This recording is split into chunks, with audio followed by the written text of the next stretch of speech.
Om, udah syuting Om. Om.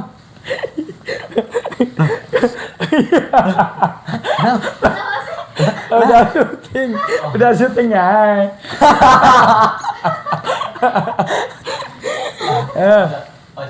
Udah kita mulai aja. Udah syuting kirain belum ya. Udah bangun Om, udah. Iya kan. Udah ready? Udah ayo. Kamu mau nanya apa? Kalau kamu datang ke sini ngapain? Kamu nggak sekolah ya? Sekolah dong Om. Ini udah pulang Om, udah jamnya pulang. Ya, aku tadi tuh ngimpi ya, tidur di pantai Parangtritis ya. Wah, kritis banget Om, nyampe ke Parangtritis. Ketemu sama Nyi Roro Kidul Om. Hah? Iya, tapi itu Nyi Roro Kidulnya itu nggak naik kereta ya. Naiknya apa Om? Naik Grab. Wah, keren. Sama-sama hijau ya soalnya Om. Oke guys, kembali lagi dengan saya dan kali ini saya ingin bertanyakan lebih banyak hal lagi tentang tidur. Karena tadi Om Budi sedang tidur, maka saya akan membahas tentang tidur. Sebelumnya, perkenalkan ini Om Budi. Udah kenal lagi anak-anak tidurin di bangunan. Bangunin. Gimana Om kabarnya Om, sehat? Baik ya. Oke Om.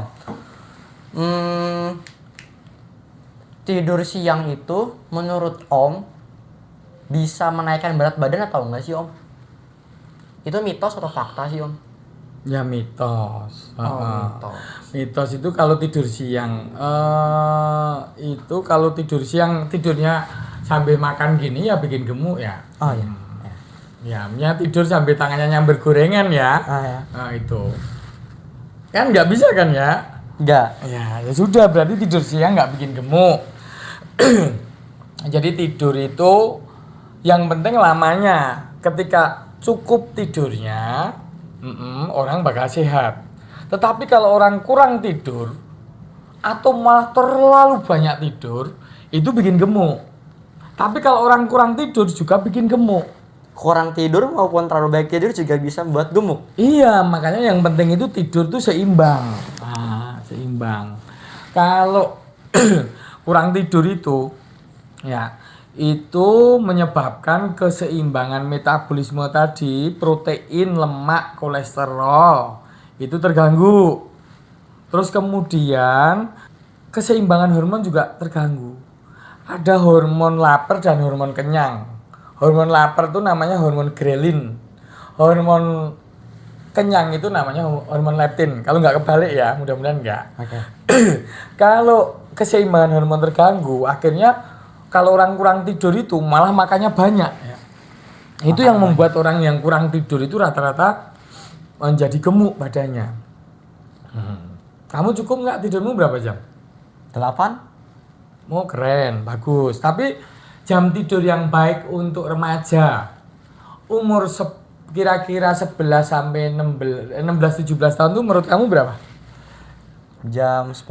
Enggak, berapa jam durasinya? Durasinya? 8 sampai 10 atau udah bener, jangan dirubah. Oke. Kalau kamu pasti itu jangan dirubah. Oke, pasti. Jadi 8 sampai 10 jam. Oh bener?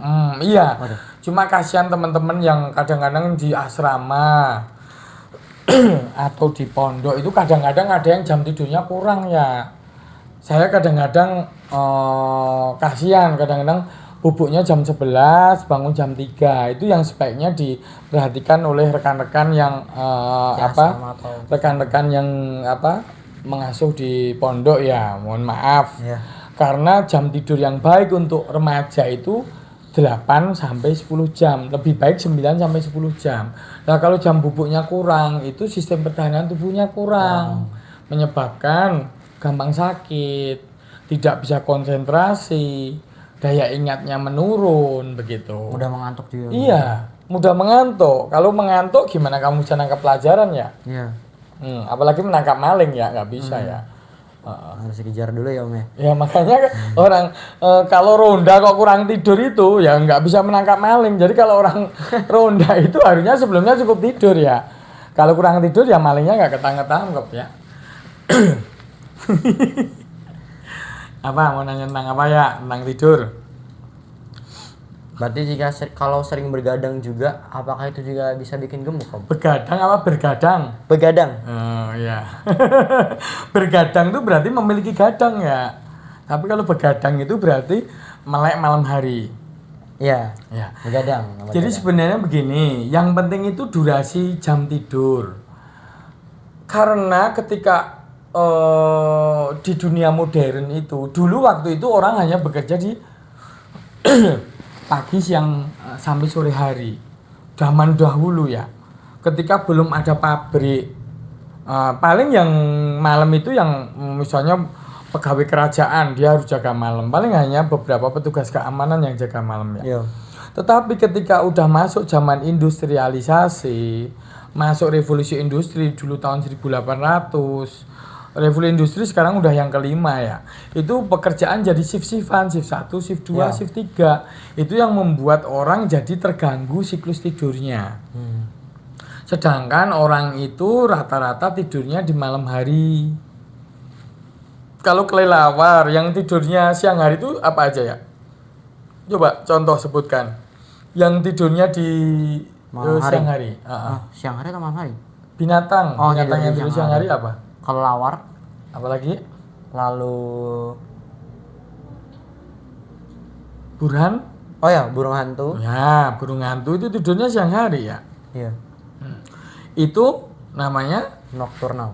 iya nokturnal. Lah sedangkan manusia makhluknya masuknya di Diurnal. diurnal. Oh, diurnal. Nah, manusia tuh yang tidurnya malam hari begitu. Diurnal. Tetapi ketika udah mulai masuk shift-shiftan jadi terganggulah siklus tidur umat manusia di dunia ini ya.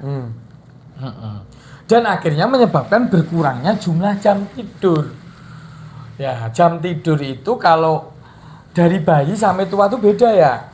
Bayi itu butuhnya bahkan sampai bayi baru lahir sampai 3 bulan itu kebutuhan tidurnya itu sekitar 18 jam, 16 sampai 18 jam ya. Perharinya. Iya, jadi makanya kalau bayinya tidur itu para ibu-ibu tuh ya jangan terlalu khawatir. Iya. Sama bayinya mau minum susu, kalau tidurnya panjang bukan berarti bayinya kok ngantuk kan, memang itu kebutuhan tidurnya. Karena dia sedang dalam masa tumbuh kembang. Kemudian 3 bulan sampai 1 tahun itu jumlah jam tidurnya kebutuhannya sekitar 14 sampai 16 jam ya. Oh, oke. Kemudian anak SD 6 tahun sampai 12. umur 11. 12 tahun itu kira-kira kebutuhan tidurnya 10 sampai 11 jam. 10 sampai 12 jam lah ya. Lah sedangkan remaja, anak SMP mendekati SMA itu kebutuhan tidurnya itu tadi antara 8 sampai 10 jam.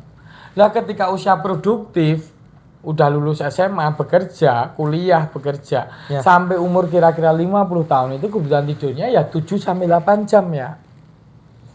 Baru ketika udah usia 50 mendekati manula jam tidurnya berkurang begitu. Kembali lagi berarti. Om.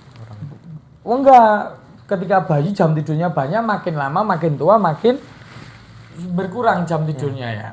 Bahkan orang-orang usia di atas 70 tahun itu tidurnya cuma 6 jam, itu udah cukup 6 jam sampai 7 jam. Tapi kalau seperti Arya itu ya butuhnya 8-9 jam.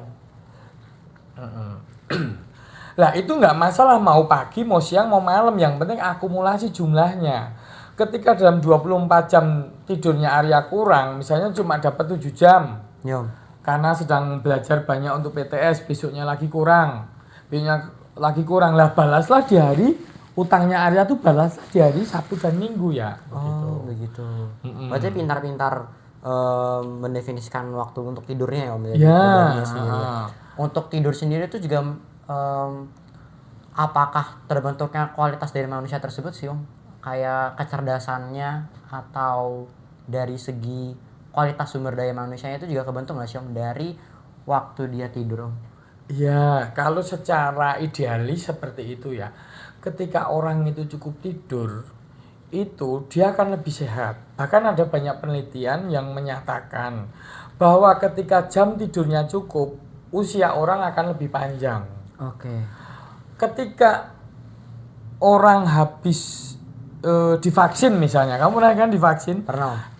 vaksin itu efektifnya kalau terbentuk antibodi yang cukup beberapa lama setelah divaksin. Itu antibodi terbentuk lebih banyak, lebih cukup, optimal dan maksimal ketika setelah orang divaksin itu tidur ya. Begitu. Terus ketika orang, banyak penelitian ketika orang itu tidurnya cukup 8 jam misalnya orang dewasa loh ya. Ketika daya ingatnya lebih baik dibandingkan orang yang kurang tidur. Karena dalam tidur itu terjadi proses yang sebenarnya sulit diketahui secara detail, tetapi paling enggak beberapa clue sudah ditemukan.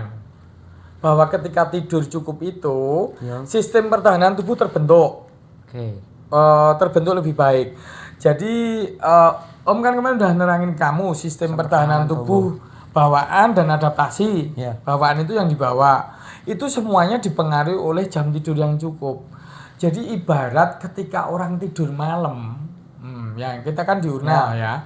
Ketika jam tidurnya cukup itu, konsolidasi badan intelijen. Kan saya kemarin udah nerangkan tentang sistem pertahanan tubuh ada namanya tuh sitokin. Sitokin itu badan intelijen tubuh kita, sistem informasi pertahanan tubuh kita itu banyak beredarnya tuh di malam hari.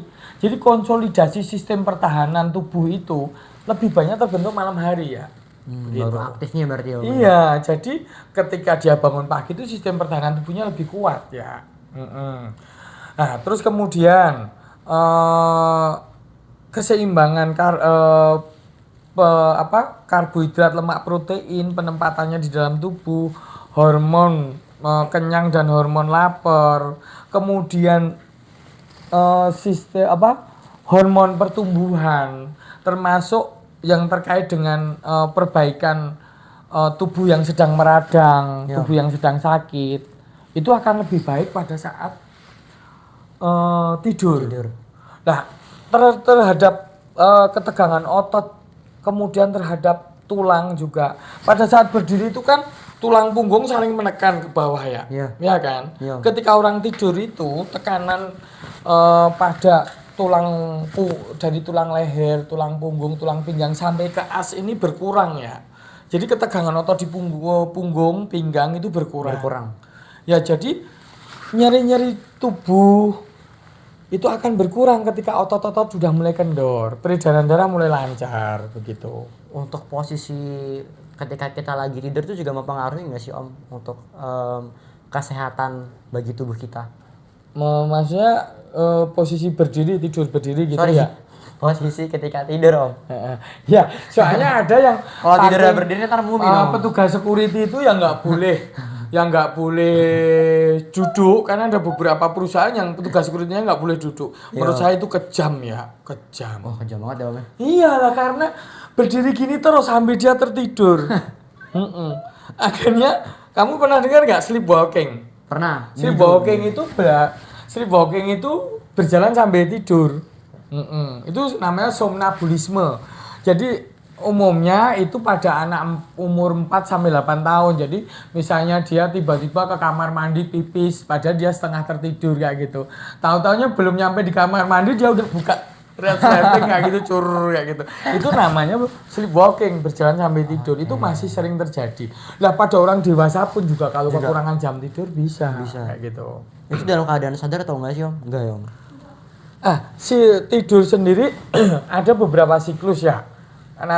Nanti saya terangin. Ada fase 1 tidur ayam. Jadi kita semacam fase 1, fase 2, fase 3, fase 4. Fase tidur itu kayak tidur ayam. Jadi macam kita tuh merasa belum tidur tapi sebenarnya udah mengantuk. Itu kita udah mulai napasnya sedikit mulai teratur. Tapi pikiran kita masih semacam resah. Ini udah tidur apa belum, masih pikiran masih kesono kesini sedikit kayak gitu. Kemudian tidur yang agak dalam. Tidur agak dalam itu nadi udah mulai berkurang, kekencangan nadinya, tensi darah mulai turun, suhu tubuh udah mulai mulai agak lebih dingin. Terus kemudian napas sudah mulai teratur. Lah, baru kemudian masuk ke tidur dalam, fase 3. Tidur dalam itu benar-benar napas sudah teratur, kesadaran udah hampir dikatakan hilang gitu. Kemudian ini itu beranjak ke fase tidur keempat, namanya tidur REM. REM itu rapid eye movement, Jadi ketika tidur itu bola mata itu berputar-putar, bergerak-gerak terus. Itu pada saat kita mimpi biasanya ya. Jadi selalu melewati fase ini ya. Ini non REM, fase 1 2 3 itu non REM. Jadi mata benar-benar diem. Tapi yang ketika masuk ke fase keempat, tidur paling dalam itu masuk fase REM, rapid eye movement tadi, itu gerakan mata cepat. Pada saat itu biasanya kita paling banyak mimpi kita itu ada di fase REM ini. Jadi waktu ini 1 2 3 itu denyut nadi turun, napas mulai teratur, tensi turun, tubuh mulai mendingin. Lah pada masuk fase keempat itu ya, fase REM ini tensi malah naik lagi. Nadi kenceng lagi. Jadi sama seperti saat kita bangun, saat kita terjaga, saat kita aktif keseharian. Begitu. Kemudian balik lagi ketika ini udah selesai, siklus baru lagi. Jadi ini siklus 4 ini berhenti di fase keempat, kemudian masuk fase siklus 1 lagi. Ini udah ada penelitiannya itu di Sleep Science ya. Itu ada beberapa fase 4 ini berulang sampai 4 kali siklus, 5 kali siklus. Jadi dalam tidur dari jam 10 malam sampai bangun subuh itu ada beberapa kali siklus. Nah, kalau siklus ini terpenuhi dengan baik kayak gitu, biasanya ada keuntungannya masing-masing. Ketika fase tidur dalam itu memori jangka panjang itu sedang diolah, penyimpanan memori itu ditata ulang begitu. Itu saat kita tidur ya. Jadi kalau orang cukup tidur itu biasanya ujiannya bagus ya. Oke. Paham. Kan ada sistem kejar sistem kebut semalam. Sistem kebut semalam ya. Ya itu bagus, tapi habis itu juga harus tidur ya. Kalau seminggu kok SKS terus, ya sebagian ada yang nggak ingat. Kamu pernah nggak tiba-tiba melupakan sesuatu begitu? Pernah. Wajah seseorang. Pernah.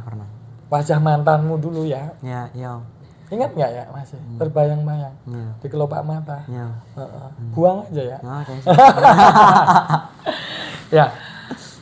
Apalagi ya, ayo tentang tidur ya. Faktor apa aja sih Om yang dapat mempengaruhi kegangguan dalam tidur itu sendiri? Banyak yang menyebabkan orang gangguan tidur. Gangguan tidur itu juga banyak macamnya. Ada insomnia, pernah dengar nggak? Itu paling familiar Om, saya dengar. Insomnia, terus kemudian sleep apnea. Sleep apnea itu tiba-tiba kayak berhenti napas waktu tidur. Kemudian semacam kita tidur, kaki kita nggak bisa digerakin. Pernah nggak ya? Kaki kita kayak nggak bisa digerakin kayak gitu. Kalau orang Jawa bilangnya tindihan. Oke, ya tindihan. Terus mimpi buruk.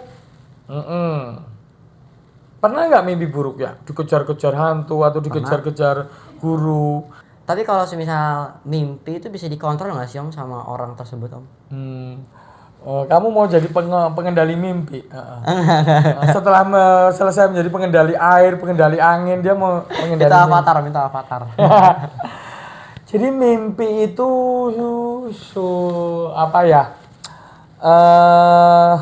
mimpi itu luapan dari bawah sadar kita ya. Jadi kita nggak bisa mengendalikan mimpi.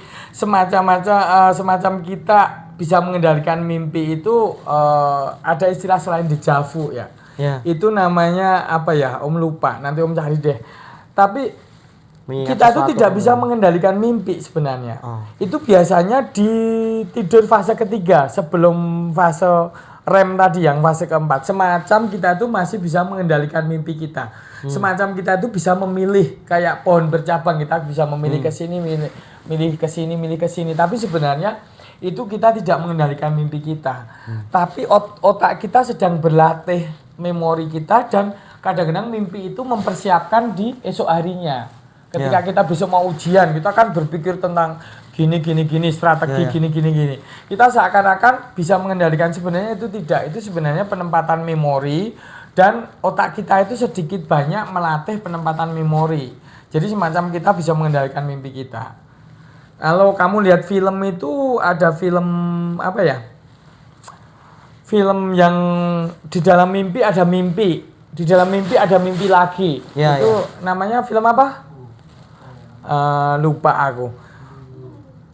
Itu bahkan masuk lagi dalam penelitiannya sekarang itu kan tidur kita itu bisa diteliti. Jadi ketika kita tidur itu di fase 1, 2, 3 itu gelombangnya benar-benar rendah ya. Gelombangnya rendah. Tapi ketika kita udah masuk fase keempat, fase REM tadi, itu gelombangnya sangat tinggi seperti saat kita beraktivitas, tapi beraktivitas berpikir biasa begitu ya. Nah, mimpi pun juga sedang dipelajarin, tetapi itu masih jauh dari jangkauannya begitu. Apa? Tadi itu mau nanya apa tadi? Mimpi menakutkan. Mimpi menakutkan itu sebagian besar karena dipengaruhi oleh gangguan kecemasan ya. Kalau kamu takut ujian, kamu takut dimarahin Pak Guru. Kalau orang-orang dewasa takut penyakit, takut penyakitnya memburuk, takut hidupnya berakhir dengan tragedi gitu. Biasanya mimpinya mimpi ketemu orang-orang yang sudah meninggal. Gitu. Iya, itu khas gangguan kecemasan. Begitu. Jadi mimpi itu wujud dari apa yang kita tekan di bawah sadar kita ya. Tapi kita ngobrol tentang mimpi nanti suatu saat yang lebih lengkap ya. Sekarang tentang tidur dulu. Oke. Tentang tidur. Kenapa orang susah tidur ya? Ayo. Karena kurangnya waktu tidur. Karena terlalu banyak pikiran. Oh. Ya, terlalu banyak pikiran. Apalagi ya? Sedang sakit tuh kalau kepala pusing, pinggang sakit, atau kita habis jatuh luka-luka kan juga susah tidur. Ya. Ya, jadi gangguan tidur itu yang paling umum terjadi itu insomnia. 1/5 penduduk dunia itu insomnia. Karena apa? Karena paparan media. Harusnya orang kalau mau tidur itu harus mirip apa coba yang mirip dengan orang tidur? Kan harusnya dunia gelap ya. Iya. Kelopak mata kita tuh gelap. Karena cahaya mati, lampu mati. Ya, terus kemudian orang tidur itu kan napas teratur ya. Iya. Terus kalau orang tidur itu pikirannya kan nggak ada, hilang ya. Kesadarannya turun jauh ke level mendekati 0. Iya. Begitu kan. Nah, sedangkan orang mau tidur udah nonton TikTok terus ya. Kemudian nonton YouTube, terus nonton apa saja. Jadi akhirnya pendarahan mata itu membuat otot mata lelah. Otot mata lelah itu membuat malah orang susah tidur begitu ya. Begitu. Jadi insomnia itu melanda dunia sekarang ya. Orang itu rata-rata sekarang jam tidurnya itu kurang dari 6 jam ya. Itu yang membuat orang mudah sakit zaman sekarang. Begitu. Ya. Jadi ketika orang mau tidur itu harusnya perlahan-lahan. Kepala pikiran kita itu kan kayak terminal ya. Misalnya kita mau bubuk. Kita tuh cenderung nggak bisa ngendalin pikiran ya. Oke. Tiba-tiba kita mikirin masa lalu, masa depan, kemudian ujian tadi, omongan temen, omongan yang di WA, yang di TikTok kayak gitu. Pikiran kita mirip terminal. Harusnya makin larut itu kayak terminal itu kan makin sepi. Kendaraan yang di terminal itu makin malam kan makin sepi. Harusnya dari 20 kendaraan pikiran yang berlalu lalang harusnya menjadi 4 kendaraan, 3 kendaraan, 2 kendaraan, 1 kendaraan sepi, senyap, tidur, terlelap. Tapi orang rata-rata kalau banyak pikiran baru masih banyak kendaraan yang lewat terus.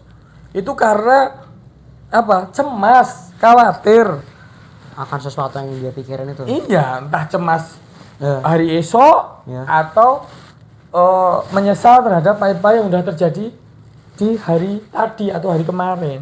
Makanya kalau mau orang tidur itu harus ikhlas ya. Kunci tidur itu ya ikhlas. Yang terjadi besok ya terjadilah besok. Kayak gitu, nggak usah terlalu khawatir. Toh hari esok nggak ada yang tahu ya. Emang kamu tahu besok hujan apa enggak ya? Nggak tahu. Nggak tahu kan? Ya, jadi ngapain dipikirin terlalu jauh ya? Itu sabodot teuing lah besok. Nu penting abdi geus berbuat yang terbaik hari ini. Ya. Jadi kecemasan. Coba orang-orang yang sudah tidur itu pesan bagi penonton yang susah tidur. Ya ini itu contohnya. Bayangkan aja orang-orang yang tinggal di pinggir rel kereta api, rumahnya di pinggir rel kereta api. Kereta api aja gelegarnya lewat bolak-balik, ternyata juga tetap nyenyak tidurnya. Tidur. Gelandangan yang tidur di pinggir jalan itu. Tetap Mereka tidur di emperan hanya dengan selembar kardus ya. Tidak di sofa tidak di kasur. spring bed yang empuk, Ya. tidak dengan bantal yang wangi. Tapi kenapa mereka bisa tidur? Karena ikhlas ya. Besok mereka makan apa aja nggak ketahuan, nggak tahu. Lah orang susah tidur. Besok pagi mau makan spaghetti atau mau makan mie ramen atau mau makan burger ya besok pagi. Lah susah amat jadi orang. Besok makan apa ya biarin aja besok kayak gitu kan. Ya, paham, Gitu loh.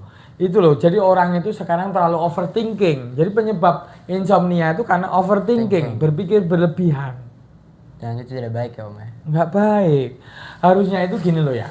Orang itu kalau mau ikhlas ya semua orang belajar ikhlas ya. Om sendiri juga sering nggak ikhlas. Ya. Sering nggak ikhlas, tapi makanya orang itu mulai belajar ikhlas ya. Misalnya begini. Sebenarnya secara alamiah tubuh kita itu sudah ada jam tubuhnya namanya irama sirkadian. Irama sirkadian. Sikardian. Ya, itu yang menyetel alarm di tubuh kita. Jadi ada di retina mata tuh layarnya mata ya. Ini kan ada lensa layarnya mata. Yo. Itu ada namanya sel batang sama sel kerucut. Itu sel batang itu yang membedakan gelap terang. Sel kerucut yang membedakan antara warna-warni. Tapi ada juga sel yang fotosensitif. Jadi adanya cahaya atau tidak itu ada selnya yang diantarkan ke otak. Ke otak. Ke pusat namanya nukleus suprachiasmaticus. Di situ itu sensor gelap terang. Jadi ketika hari udah mulai malam, matahari udah mulai terbenam, langit udah mulai gelap, itu harusnya itu sensor itu udah bergerak untuk memproduksi namanya hormon melatonin. Itu kalau hormon melatonin mulai naik, orang harusnya mulai mengantuk dan tidur. Jadi ketika kita terjaga siang hari itu, hormon yang bekerja itu namanya hormon kortisol, hormon adrenalin, norepinefrin, hormon begitu banyak yang untuk membuat kita siaga aktif. Tapi ketika udah mulai sore hari itu, ketika cahaya itu udah mulai berkurang, itu hormon melatonin yang udah mulai meningkat. Itu akhirnya orang mulai mengantuk, tertidur, menguap, mengantuk dan akhirnya tertidur. Gitu. Tetapi yang terjadi lain, orang masih memakai pendarahan cahaya terus, nonton TV sampai malam. Kemudian buka WA. Ini kan pendarahan cahayanya membuat ya hormonnya jadi kacau ya. Ya, ada juga yang kalau mau tidur namatin satu episode dulu drakor gitu-gitu. Itu juga tinggal baik ya Om ya. Drakor tuh ya? Apa? Dracula Korea. Drama Korea Om. Oh ya. Ya itulah ya, overthinking dan pengen menghabiskan waktu dalam hidup ini untuk kesenangan-kesenangan. Nggak taunya jam tidurnya malah kurang. Besoknya kurang tidur, bangun tidur emosi, kepalanya sakit. Yang disalahin kolesterol. Iya, kayak gitu ya. Apalagi ya tentang tidur ya. Ngorok. Kalau ngorok tuh karena jaringan lunak di sini tuh tersumbat. Maksudnya nggak lancar.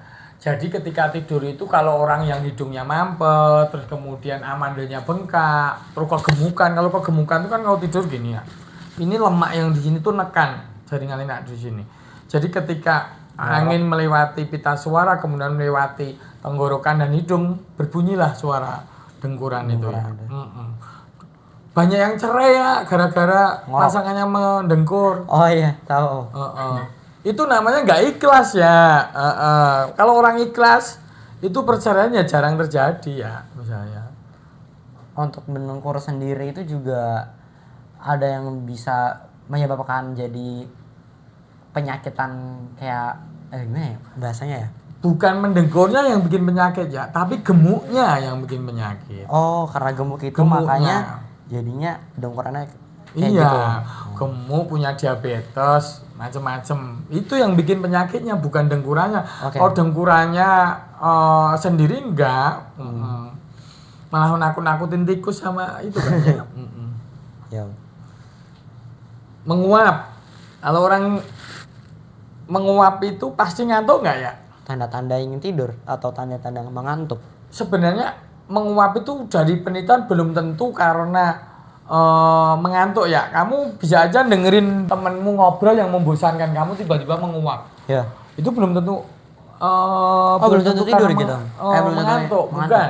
Menguap itu masih diteliti. Yang jelas menguap itu diduga untuk mendinginkan otak ya. Karena otak terlalu panas entah karena kebosan, entah karena kelelahan bekerja seharian. Ya. Makanya kalau kita menguap itu kan keluar air mata ya, sedikit dari sini ya. Ya. Nah, itu sebagai bentuk pembuangan energi panas atau kalori dari air mata ini ya, gitu. Makanya ya kalau menguap tuh ada air matanya keluar. Iya.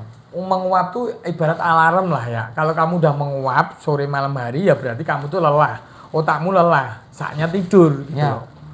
Iya, tapi kalau orang menguap tapi kalau kamu lihat orang menguap, kamu bisa ikut menguap loh ya. Nah, itu kenapa bisa begitu, Om? Menguap itu menular. Makanya itu sulit diketahui juga. Itu ada penelitian yang udah nemuin belum? Kayak Belum. Udah memecahkan belum? Enggak, berarti yang jelas itu diketahui bahwa kalau kita melihat orang menguap, kita kadang-kadang jadi ikut menguap. Ya itu fakta guys, itu fakta. Tapi nggak tahu kenapa bisa begitu. Jadi masih banyak misteri kehidupan ini guys. Iya. Yang jelas menguap itu menular kayak gitu. Berarti otaknya sama-sama lelah gitu lah. Ya. Kalau prediksinya Om itu otaknya sama-sama lelah. Berarti sama-sama lelah. Ya udah. Karena terlalu banyak beban kehidupan disanggah di kepala ini ya. Ya. Beban ujian, beban harus menjadi anak berprestasi. Kamu lelah nggak sih ya? Lelah dong, Om. Hah? Om sendiri lelah dong. Tapi kamu prestasimu banyak. Misalnya kamu ikut kejuaraan, kamu ikut taekwondo macam-macam. Ya. Kamu lelah nggak sih ya?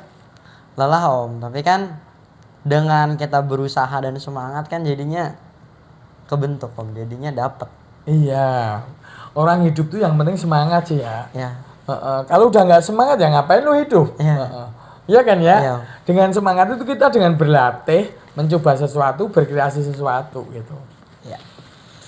Apalagi ya tentang tidur. Nah ya ini ada pertanyaannya. Ada pertanyaannya, katanya tidurnya nggak berkualitas. Nggak berkualitas sebenarnya kalau orang udah tidur. Kalau orang udah tidur kan tadi fase tidur ada yang tidur dalam, ada tidur REM. Ya. Kalau udah tidur dalam itu harusnya tidurnya berkualitas begitu loh. Nah makanya fase-fase ini pasti terlewatin. Kalau orang-orang ini kan siklusnya kan tadi 4-5 siklus ya dari Ya. 4 fase ini 4-5 siklus. Kalau orang yang tidurnya nggak berkualitas itu ini paling dapat 1-2 siklus. Harusnya dapat 4-5 siklus. Itu karena resah. Karena ini tidur fase satunya memanjang karena pikirannya masih kemana-mana. Kemudian ini juga ini hanya dapat sebentar. Lah ininya dapat tidur dalamnya susah tercapai kayak gitu. paham. Itu karena nggak ikhlas.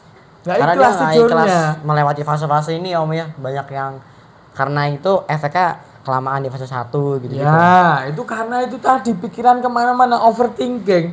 Makanya kalau orang mau tidur itu lepaskan, yang terjadi esok hari terjadilah, gitu loh.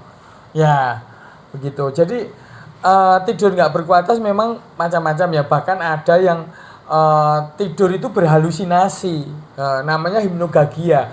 Jadi tidur itu berhalusinasi, halusinasi itu semacam tidak nyata. Dan itu tidak nyatanya itu rata-rata semacam horor kayak gitu loh. Yang namanya nightmare, mimpi-mimpi buruk itu terjadi pada tidur yang nggak berkualitas. Kalau berhalusinasi dia. Iya, biasanya karena orang kelelahan atau stres, pikirannya stres. Oke, Iya, paham. jadi kamu beraktivitas banyak, aktif, mempunyai rutinitas yang menyenangkan hati. Ketika malam hari kamu lelah, tidurlah. Tidur, habis itu lupakan semuanya. Biarlah tidur itu semacam kayak charger, mencharger Tubuh fisik kita, kamu ya. dan pikiran kamu. Memori biarlah teratur sendiri, mengatur dirinya sendiri. Oke. Ketika pagi hari kamu full tank, full charger Ya. kayak gitu loh. Paham. Ya. Paham. Nih, tadi barusan ada pertanyaan ya. Ada yang orangnya stresan, tapi ketika udah nyentuh bantal langsung tidur, atau bahkan lagi ngobrol aja ketiduran sendiri. Ya. Nah, itu namanya narkolepsi. Narkolepsi. Narkolepsi itu jadi hormon penyeimbang tidurnya itu berkurang. namanya hormon hipokretin itu kurang produksinya. Itu bisa karena penyakit tertentu sebenarnya. Ada sebagian penyakit autoimun yang menyebabkan seperti itu, yang menyebabkan hormon hipokretinnya berkurang. Jadi ketika lagi rapat tiba-tiba tidur, ketika lagi pelajaran tiba-tiba tidur, mendengkur kayak gitu.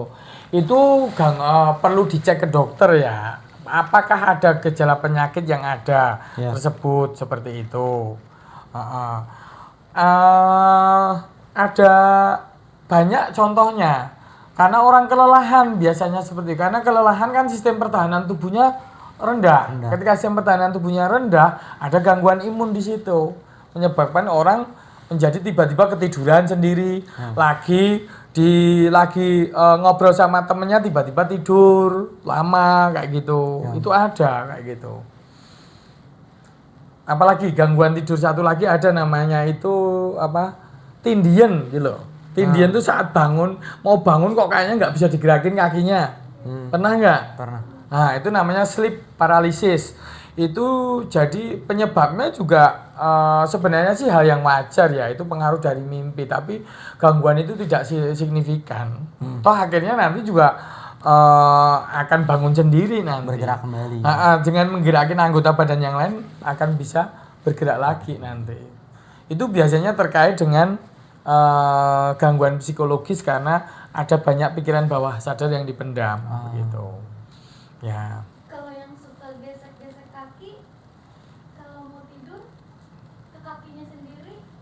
Ada banyak. Jadi kebiasaan tidur itu ada banyak ya.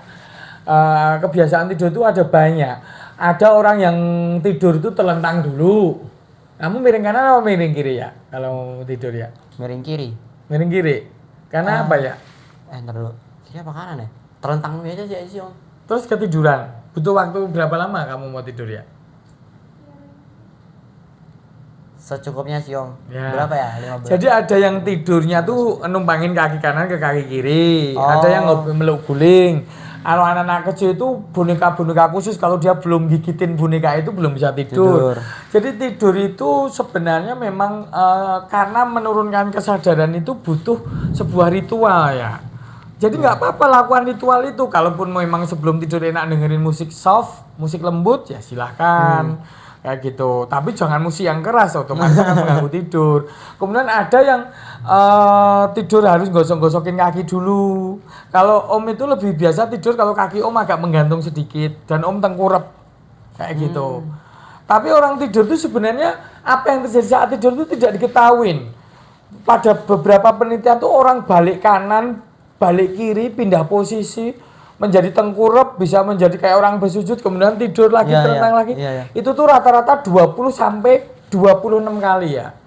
Iya, orang pindah-pindah. Jadi kalau kamu pakai video CCTV, kamu pasang di kamar kamu, kamu akan tahu tidurmu kayak apa. Area yang sesungguhnya tuh kelihatan ya. Kamu nggak perlu latihan pantomim, kamu tiruin aja kamu tidur kayak gitu. Kamu akan tahu bahwa tidur itu benar-benar sampai saat ini tidak diketahui tujuan tidur itu apa sih? Tujuan tidur itu apa? Yang jelas dengan tidur yang cukup itu didapatkan banyak keuntungan bagi kesehatan tubuh kita.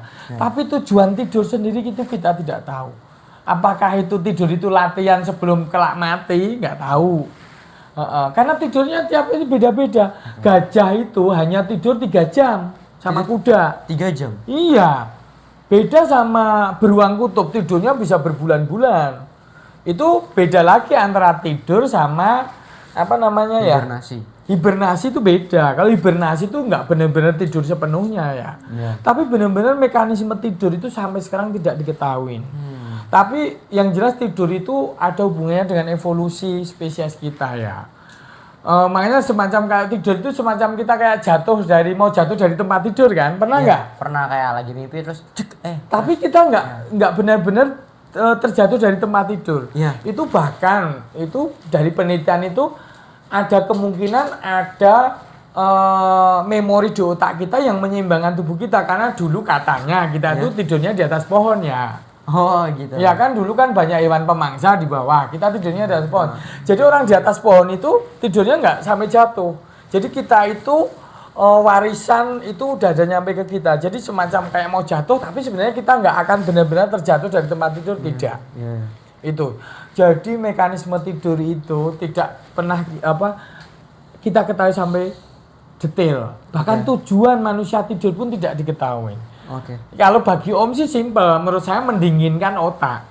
Ketika otak dingin itu spekulasi Om lah ya. Iya, iya. Itu bisa membuat memori kita, sampah memori kita bisa ditempatkan di bagian sampah. Iya. Memori jangka panjang yang penting itu Iya. ditempatkan di lokasi-lokasi tertentu. Jadi ketika pendinginan otak itu terjadi saat kita siaga di pagi hari, refleks bertahan hidup kita, refleks belajar kita lebih baik gitu loh. Itu spekulasinya Om seperti itu. Oke. Ya. Tapi Om, kalau semisal tidur nih, terus ada teman ngomong ke temannya yang lagi tidur, tapi si yang lagi tidur itu juga ngebales. Dan itu jawabannya bener, kayak udah makan belum? Terus dia ngomong, udah. Tapi dia padahal udah tidur. Itu dalam keadaan sadar atau enggak Om? Itu pura-pura tidur kemungkinan pertama. Kemungkinan kedua, itu dia masuk dalam fase 1 tidur tadi yang setengah mengantuk tadi. Tapi dia masih bisa merespon sebuah pertanyaan. Kayak misalnya hipnotis. Tahu kan? Hipnosis panggung itu. Hei kamu. Ini lihat bandul jam ini. Iya. Hitung 1 2 3 tahu-tahu tertidur. Klak kayak gitu. Itu tidurnya nggak pernah tidur dalam. Tidurnya itu tidur hanya dalam fase 1 umumnya. Nggak, paling jauh fase 2. Itu pun dilakukan oleh profesional biasanya ya. Tapi kalau yang di panggung-panggung itu banyak bohongnya ya. Nggak bisa menidurkan dengan tek tidur. Itu tontonan ya, untuk hiburan ya. Kalau seorang psikoterapis itu ya, dia menidurkan pasiennya itu dalam waktu yang cukup lama. Sampai dia tercapai ambang batas gelombang otaknya itu ketika udah mulai agak rendah, barulah dia tidur. Mengetukkan atau memberi perintah untuk tidur, bisalah terjadi tidur begitu loh. Jadi ada namanya hipnosis. Tapi hipnosis yang beneran itu ada di ruang praktek psikiater atau dokter atau seorang psikolog klinis. Itu. Kamu bisa belajar itu ya kalau kamu tertarik ya. Ya? Yo. Oke? Oke Om. Cukup? Ya. Oke. Oke guys, mungkin berikut adalah pembahasan tentang tidur yang dijelaskan oleh Om Budi. Cukup sekian untuk video kali ini. Jangan lupa untuk di like, comment, share, dan subscribe. Sampai ketemu di video berikutnya. Dadah! Jangan ketiduran ya.